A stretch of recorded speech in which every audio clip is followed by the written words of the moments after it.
Good morning, YouTube.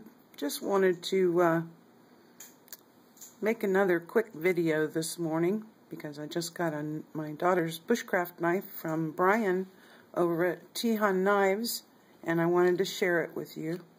I went to the post office today before I went to work, and so Amanda, here is your bushcraft knife. My good friend at Brian at Teehan Knives made it for you, and it is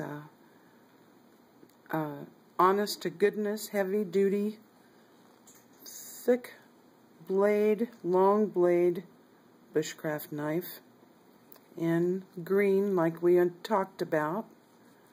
Brian, it is just beautiful. She is going to love it. I already sent her a picture of it, and she is so excited. But Brian is just a dear, sweet man.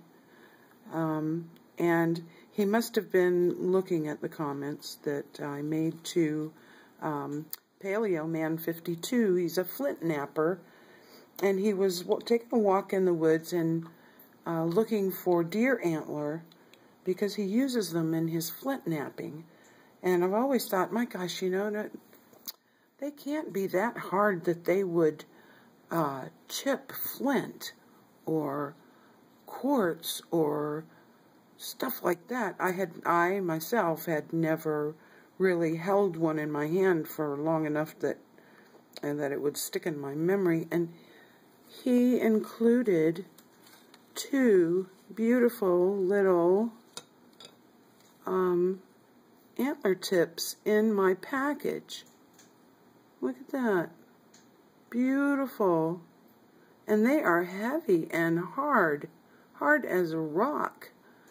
But I wasn't expecting that at all. I was just thinking he was sending me my knife for Amanda, and he had mentioned that he was sending me a couple of little pieces of flint, because that's something that we also don't have a whole lot of down here in the Everglades. And so I'm looking at my package, and he sent me the two little pieces of flint.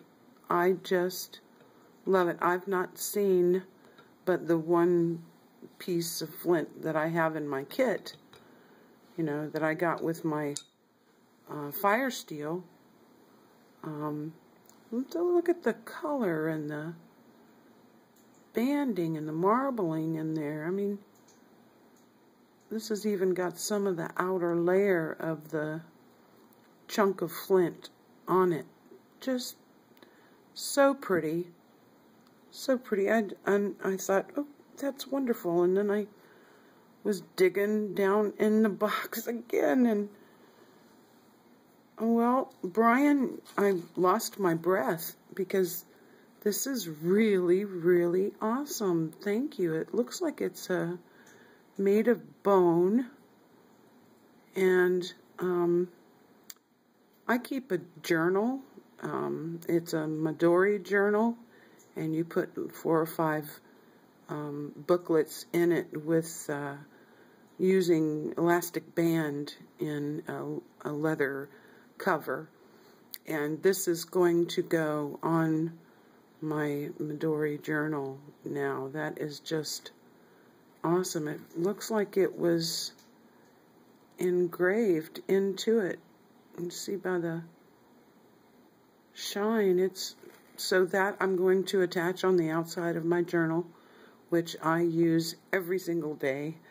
And thank you, Brian. That is awesome. That is really awesome. I love when people send me things, or that I'm just so in awe of people's talent and creativity.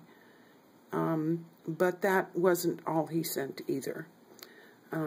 I've not seen pieces in person that were done in flint with flint napping, and he sent me this. I believe it's a drill, They would use them as a drill to drill through rocks. Oh, it is just very, very cool. Very cool. So you can see where it's worked on the edges. Flint napped on the edges. So Brian, my gosh, I lost my breath with the antlers, but creative young man. You just, it's like a lot of people that I've met on YouTube. There's just not one thing that they're creative about with the, like you with your knives. I mean, do you do flint napping too? I mean, I don't ever see you do anything like that. I've never seen anything like this. This is just so pretty. And I just admire, I mean, I do the, some leather, and I make baskets, and I do calligraphy, and it's so nice to see what other people do. So, thank you so much, Brian. I am just thrilled to death with the knife, and I'll have that off to her by her birthday on May 5th. It's exactly what I wanted for her, and I just can't thank you enough for getting it to me as quickly as you did. I love it, and thank you, my friend. I really appreciate your generosity with the gifts. Now I know what people are talking about when they're holding the flint in their hand and they're holding the antlers, and I thank you. I thank you. Take care.